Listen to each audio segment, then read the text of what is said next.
बिस्मिल्लाहिर्रहमानिर्रहीम। मेरे दोस्तों, अस्सलाम वालेकुम। हमने अपनी थर्ड वीडियो में इस CSV फाइल के डाटा को सिविल 3D के अंदर इंपोर्ट करना सीखा था। इस CSV फाइल के फर्स्ट कॉलम में मेरे पॉइंट नंबर हैं, उसके बाद ईस्टिंग, नॉर्दिंग और फोर्थ कॉलम जो है वो हमारे पॉइंट्स एलिवेशन का है। इन तमाम पॉइंट्स को हमने सिविल 3D के अंदर एक ग्रुप की फॉर्म में इंपोर्ट किया था। अब जो एक नेक्स्ट कॉलम आपको मज़ीद नज़र आ रहा है, ये हमारे पॉइंट्स की डिस्क्रिप्शन है। इस पॉइंट डिस्क्रिप्शन को हम सर्वे कोड भी कहते हैं। इन सर्वे कोड के ज़रिए हम सिविल 3D के अंदर मल्टीपल पॉइंट्स ग्रुप क्रिएट करना सीखेंगे। चलते हैं सॉफ्टवेयर की तरफ। पॉइंट्स के ड्रॉप डाउन बटन से पॉइंट क्रिएशन टूल की विंडो को ओपन करेंगे और इंपोर्ट पॉइंट बटन पर क्लिक करते हुए अपनी उस CSV फाइल को इंपोर्ट कर लेंगे। CSV फाइल इंपोर्ट करने के बाद हमने सीखा था कि हमने इस CSV फाइल का फॉर्मेट भी एक्सप्लेन करना है, तो PENZD हम इस फॉर्मेट को सिलेक्ट करेंगे।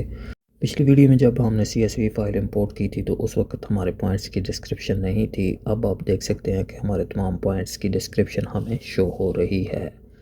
जब हमने CSV फाइल इंपोर्ट की थी तो NGL के नाम से हमने यहाँ से ही एक ग्रुप क्रिएट कर लिया था, लेकिन अब हम यहाँ ग्रुप क्रिएट नहीं करेंगे, जस्ट ओके बटन प्रेस करेंगे तो अब हमारी CSV फाइल के तमाम पॉइंट्स सिविल 3D के अंदर इंपोर्ट हो चुके हैं। Z inter E inter type करेंगे तो हमारे तमाम पॉइंट्स जूम होकर हमारे सामने शो हो जाएंगे।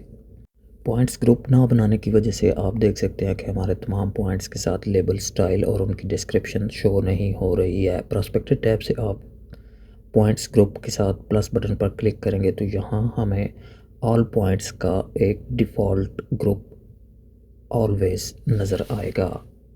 अब हमने रॉ डाटा के मुताबिक पॉइंट्स ग्रुप क्रिएट करने हैं, तो पॉइंट्स के ड्रॉप डाउन बटन से क्रिएट पॉइंट ग्रुप की विंडो को ओपन कर लेंगे और इंफॉर्मेशन टैब के अंदर रहते हुए ही हम सबसे पहले अपने पॉइंट ग्रुप का नाम टाइप करेंगे। मेरी CSV फाइल में बेंचमार्क के नाम से कुछ पॉइंट्स हैं, इसलिए मैं सबसे पहले बेंचमार्क का एक ग्रुप क्रिएट कर रहा हूं और उसका पॉइंट स्टाइल भी बेंचमार्क के मुताबिक चेंज कर लिया है मैंने, और उसकी डिस्क्रिप्शन भी हम अपनी रिक्वायरमेंट के मुताबिक चेंज कर सकते हैं। इसके बाद हमने इंक्लूड के टैब में जाकर विद रॉ डाटा डिस्क्रिप्शन वाले बॉक्स को चेक करना है और उसके अंदर अपने पॉइंट्स की डिटेल टाइप करनी है। CSV फाइल के अंदर मेरे बेंचमार्क के लिए जो मैंने कोड यूज़ किया है वो है BM, तो मैं इसी टेक्स्ट को यूज़ करते हुए पॉइंट्स ग्रुप के अंदर रॉ डिस्क्रिप्शन में ये टेक्स्ट टाइप करूँगा। शॉर्ट कोड टाइप करने के बाद नेक्स्ट एक्सेल फाइल के अंदर आप देखें तो BM के बाद स्पेस यूज़ की गई है और उसके बाद हमारे तमाम बेंचमार्क के लिए कंटिन्यू नंबरिंग यूज़ की गई है, इसलिए हमने यहाँ BM के बाद एक स्टार टाइप करना है तो हमारे तमाम पॉइंट्स ऑटोमेटिकली सिलेक्ट हो जाएंगे। आप देख सकते हैं कि मेरे 5 बेंचमार्क यूज़ किए हैं, तो पॉइंट लिस्ट के अंदर मेरे तमाम बेंचमार्क मुझे शो हो रहे हैं। अप्लाई के बाद ओके बटन क्लिक करेंगे तो हमारा पॉइंट ग्रुप क्रिएट हो जाएगा। पॉइंट ग्रुप क्रिएट होने के बाद आप देख सकते हैं कि जो हम पॉइंट्स हमारे बेंचमार्क के थे उनके साथ पॉइंट स्टाइल और लेबल हमें शो हो रहे हैं।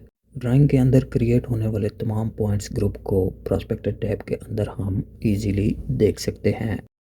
प्रोस्पेक्टिव टैब में पॉइंट्स ग्रुप को सिलेक्ट करने के बाद राइट क्लिक करेंगे तो हमारे पास न्यू का एक ऑप्शन मिलेगा। यहाँ से भी हम अपने पॉइंट ग्रुप की विंडो को ओपन कर सकते हैं। अब मैं सेकंड ग्रुप क्रिएट कर रहा हूँ क्योंकि मेरे CSV फाइल के अंदर प्राइवेट लैंड से कुछ पॉइंट अवेलेबल हैं, इसलिए मैंने प्राइवेट लैंड के नाम से एक नया पॉइंट ग्रुप क्रिएट करना है। तो इंक्लूड के टैब में सेम उसी प्रोसेस के साथ हमने अपने उन पॉइंट्स की डिस्क्रिप्शन भी पेस्ट करनी है। CSV फाइल को देखते हुए मैं अपने इन पॉइंट्स की डिस्क्रिप्शन सिविल 3D के अंदर पेस्ट कर रहा हूँ।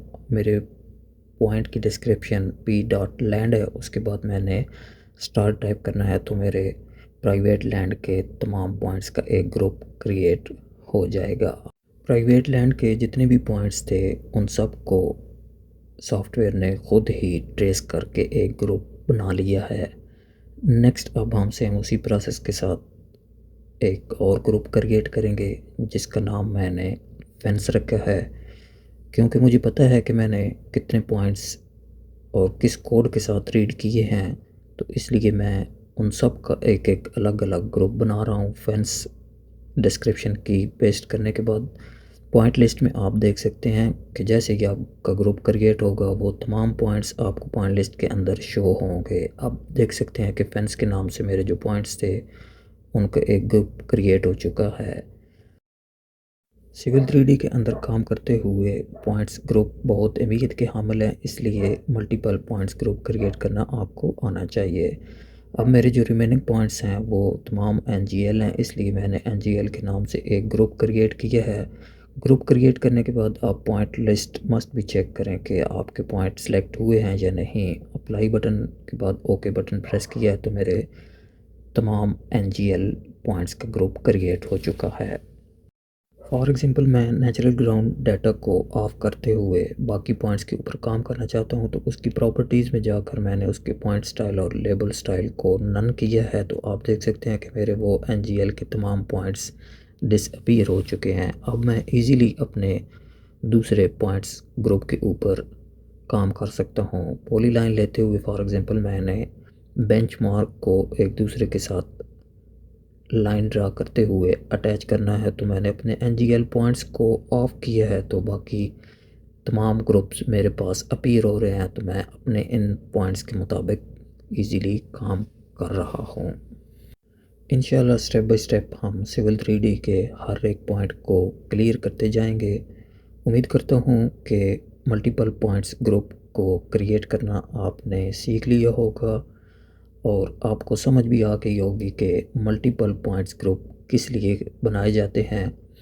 ये थी मेरी आज की वीडियो। अगर वीडियो आपको अच्छी लगे लाइक करें, चैनल सब्सक्राइब करें, बेल आइकॉन ज़रूर प्रेस करें ताकि मेरी आने वाली हर नई वीडियो का नोटिफिकेशन आप तक पहुंच सके। शुक्रिया।